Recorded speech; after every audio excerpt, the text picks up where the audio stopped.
Welcome, everyone, to A Mexican and a Redneck Father the World. We are your hosts and surrogate fathers, Juan and Ben. Today we'll be discussing finding your fathers. For this episode, men, I want you to go to your wives, get your balls out of the jar on the nightstand, and I want you to put them on to hear what we have to say. Man, big expectations. Big expectations. Oh, man.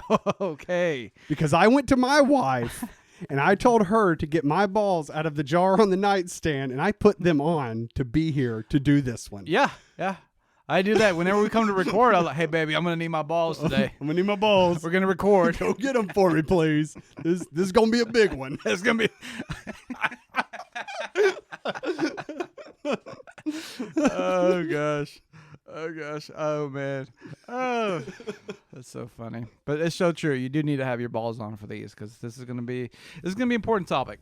This is kind of like following up. We're doing our 50th episode, Ben. Cinco de Mayo. Cinco de Mayo. No, that's a holiday. This is number 50. It's Cinco something in Spanish. Yeah, Cinco de Mayo. That's Cinco de Mayo. 5 jars of mayo. That's what that means. 5 jars of mayo, y'all.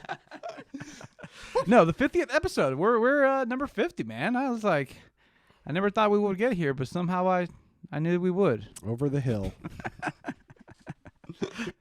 So, our initial episode was, what is a father? So now this is going to be a follow-up in a way, because we're at the 50th mark of finding your father. And then in our initial episode, we talked about kind of like the characteristics, the traits of what a father's supposed to be like. As we're doing this podcast, I've come to realize that you need a father figure in your life. And sometimes your biological dad may not be the father you need for that period of time or for that endeavor that you're going through. But a man will present himself, an older man, or it may be a guy that's the same age as you, who has the experience of a father, and he's willing to take you under his wing to guide you, train you, mentor you, coach you, and help you develop in that endeavor. So even through the recording of the podcast, I think there's going to come a point where we find our father when it comes to developing a better podcast, and our audience is going to be very, very happy when that happens, because they're going to be like, oh man, this sounds a whole lot better now that they have a dad. Yes. We are looking for a podcasting dad. We are homeless. We're just going to go to like a podcasting convention and be like, will you be my dad? Be my dad. Joe Rogan, be my dad. I mean, that would be the ultimate dad probably, but there's a handful of podcasting dads I would take. It's good to have a mentor. It really is, because, and it's not to discredit the biological father that men have. I had a friend who recently, he was talking to me. We worked together, and his son had worked with us at one point in time, and I honestly just was talking to the kid, just chatting with him, sharing stories, making jokes. But the kid's supervisor, he was not the nicest dude, and he was kind of taking advantage of his position in this kid. And I would say, hey, don't listen to that guy on this subject. He's just taking you for a run right now, or he's going to get you fired. You really need to question this, that, or the other. Or, he'd tell him to do something. I'd be like, I'd be very careful how I do what he's telling you to do. It can ruin you, or it's dangerous, or whatever. And I was talking to my friend, and he said, oh yeah, my son said you're one of his best mentors he's ever had. And I'm thinking, I was just running my mouth at work. What did I say that he thought was mentoring? I mean, I was being his friend, but I was unknowingly mentoring this kid. And his dad's a great guy. I look up to him. I think he's a really cool dude.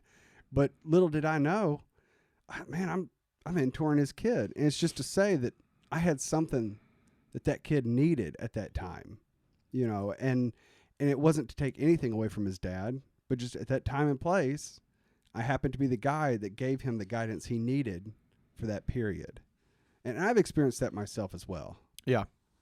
Because I've experienced that with myself as far as like, I've come to the conclusion that my dad is not the end all be all for my life. And if I put that expectation on him for him to be able to provide all the answers for me, then I am putting a false expectation on him that he's always going to be failing at. And then I'm going to view my dad as a failure in life versus realizing that my dad has done the best that he could with the tools that he has. And he's been able to lead me up to a certain point to where I become self-sufficient, but then there's other men who have come into my life and given me knowledge to help me become a better man. So then when I look at my dad, I don't see him as a failure, but I see him as a very successful father in my life. Is he the best dad? He's a good dad.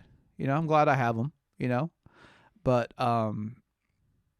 man, is those other men that have come into my life that take me to the next level. They've shown me this is what a man looks like. This is what a good leader looks like. It's very powerful. I was having a conversation with my brother, and this is what led me to the subject, Ben. My brother, he started his own business about a year ago, and there's a good close friend of my dad's. My dad's known this guy for probably 8-10 years, something like that, probably a little bit longer. And my brother's always seen him around, but he's an entrepreneur guy, has his own businesses and stuff like that. And my brother had this realization of he's talking to this man, and now he's able to connect and relate with him in a different level. Where before it was like, oh yeah, that's my dad's friend, he's very successful. But now that my brother has started his business, it's almost like this connection has opened up, because this other gentleman, he's been very successful in business, but now he's able to pour into my brother and give him knowledge and experience that he's obtained in pursuing his businesses that's causing my brother to become more successful. And I was talking to him, I was like, man, you found your father for this period of life that you're in.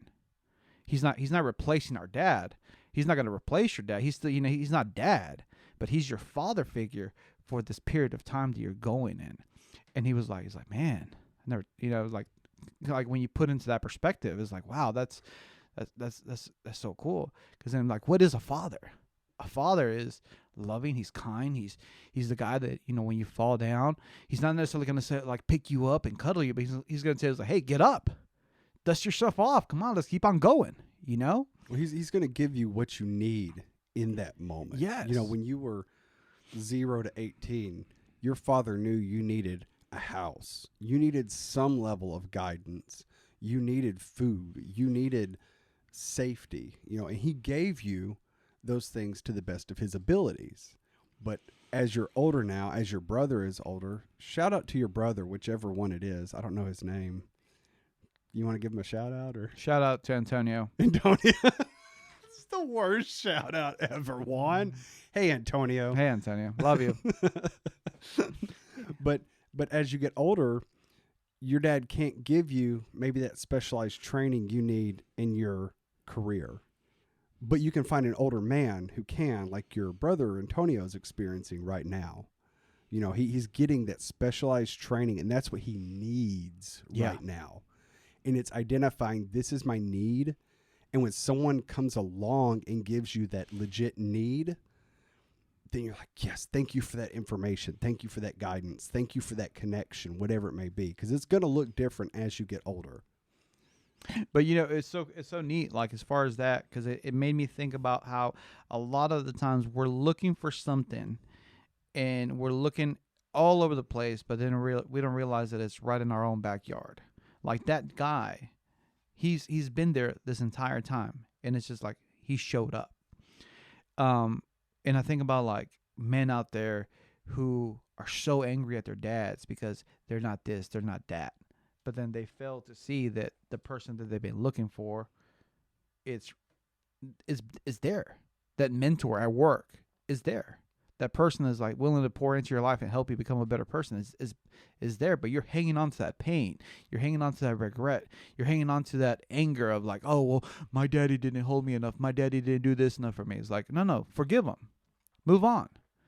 And start looking for your father figure that's you need for the place and moment in time that you're at right now, so that you can be that person for your kids. Because if we focus on the negative, if we focus on what my dad didn't do for me, especially you and I with kids now, I want to be passing that on to my children. And I don't want to pass that on to my children. I want my children to realize my dad's a good dad, but he's not the end all be all. And there's going to be other men that they're going to come into my life to fill in the gaps where my dad couldn't fill in those gaps. But my dad is laying down a foundation so that I can be ready for that. And I can be ready to receive. Absolutely. And and that's a conversation. I remember having this conversation with my brother as far as that, because you have to be willing to receive it. But if there's anger, if there's bitterness, if there's hate, those are going to block you from being able to receive that blessing that man may be trying to give you. In defense of mentors everywhere, if I've been a mentor to people, and if you have some ungrateful, entitled, pissed off kid you're trying to deal with, you're not going to pay much attention to them. You're not going to give them much advice. You're going to actually test them a little bit and tell them to do something that you know they're going to hate doing. And if they don't do that and they just wander off, you said, good, I've given myself an out because I know he's not going to do what it takes when I really start giving him or her advice. And if you get nothing else from this and you're listening right now, forgive your dad. If you're a grown adult, forgive your dad, forgive your mom, learn why you're hurt. If you can talk to them, great, go talk to them. If you can't talk to them, you need to figure out a way to forgive them. And I know people say, well, you don't know what my dad did. It's like, well, you don't know what my dad did either. You know, we've all got our hurts, but quit being a wimp. Get over yourself. Forgive your parents. Don't be a little sad beta and live in that victim mentality. Pull your pants up, go to work, you know. Forgive your dad. Forgive your mom. Yeah, they might have treated you terribly. The time of your life is over. If you're a grown adult, you're on your own now. You know, if they hurt you and you just can't forgive them, imagine how everyone who meets you feels. And like, we've got to make a choice to forgive you now because you're walking around spoiled, entitled, and angry. Yeah. So do us all a favor and forgive your parents. If nothing else, so when we meet you, we don't try to get away from you. Let other people get something from the hurt that you've already experienced. Make your hurt count. Don't just live in it. Be a man. Yeah. I told you you're going to have to get your balls out of the jar and put them on for this episode. Disclaimer was given. Yeah. We warned you. We warned you. So if you ain't got them on by now, you probably ain't never going to put them on. Sad. It's funny because it's true.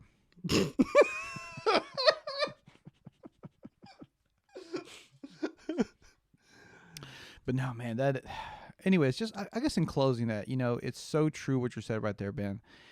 It takes a man to forgive another man. You know, if you're going to be that spoiled little brat, my dad had the greatest saying. Oh my gosh, you just reminded me. So excited. Like whenever I would get frustrated and something like that, and he'd be like, he's like, man, he's like, if you're not gonna use them, then cut them off and give them to the cat.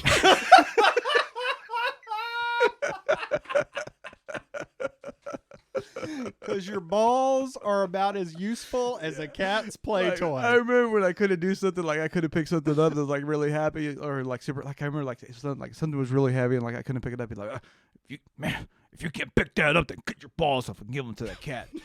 Have better use of it. And be like, what? If that doesn't catch you off guard and teach you a lesson, I don't know what will. My brother and I were talking about that as far as like how our dad has like the best sayings. Like, I mean, he, you know, it's like he does. Is this gruff, like, you know, Mexican, like just hard Mexican, you know, just wisdom, like a hard man's wisdom. He's not a brilliant man, but he's a smart. He's a brilliant man. He's very, very, very smart, but he's got some flaws. But it's okay. We all do. But man, his sayings, I'm like, man, I gotta write these down because that was hilarious. Like, I just had that thought. I was like, it makes so much sense why he would say that. It's like, oh yeah, if you're not gonna use them, you just cut them off and give them to that cat. The cat will have better use out of them. You know, that's good advice. But yeah, man, but that's good advice. What you're saying, like, right now, if you have daddy issues at 30 years old, grow up. Oh yeah. Get a pair. Move on. Especially if you have kids. Because you're passing that on to your kids. And whatever relationship you have with your dad right now, 30 years from now, that's the relationship you're going to have with your son. If you don't want that, change it. Right. Change your relationship that you have with your dad. Be a man. Go to him. Apologize. Forgive him. Move on. If your dad is not willing to grow up and grow a pair, then you moved on. And be a better man. The next generation, make the next generation better men. Because I'm going to tell you something. We need strong men going forward. I'm tired of all these pussyfooting men around walking around without them balls. Get them balls out of the jar. Get them out of the jar. Come on, y'all. Get them out. Put them on. Because we're going to have daughters who need men. Strong men. Our daughters need strong men. Not weak, pathetic men who are just wasting their lives away complaining about their daddies. Watching movies and sports and porn all day and completely neglecting everything else that actually matters. You know, there is something just powerful, I think, when you know your daughter has married a man that you don't have to worry about, is he going to be able to provide for my children? Is he going to be able to provide for my grandkids? Is he going to take care of my little girl? And it's been so cool lately. Like, you know, when I hang out with my in-laws, I'm sure you've experienced this when you hang out with your in-laws, and like they know, like I'm sure there's no question in their mind, like, is this guy actually going to be able to take care of her? Like, there's a track record of, for the last 8 years, the last 12, 14 years, like, oh, he's been taking care of my baby. I don't have to worry about her. But man, when you have that, I've seen it, that when you have that, where your daughter makes that mistake and marries that bum, and it's like, oh, you just praying for her, worrying about her. That's a bad feeling. I don't want that for my girls. I don't want that for my babies either. Because I've got a lot of time put into these children. Yeah. And you got a lot of guns. Honestly, I like guns, but I think I'm more deadly barehanded than most people are with guns. And I've not even had formal fight training. I just think if you're in a fair fight, you're losing. Yeah. That's advice my dad gave to me. If you're in a fair fight, you need to know you've lost. So grab a chair and club somebody with it before you even use your fist. With that being said, we want to thank you all for listening to A Mexican and a Redneck Father of the World. I think this has been the best fatherly advice we've given so far. We just want to let you know we love you and we're proud of you, as long as you have your balls on. If you don't have your balls on, put them on so we can be proud of you. And hopefully you'll leave your balls on after this episode. Yes. But if not, tuck them safely away for the next one. All right, guys, we love you and we're proud of you.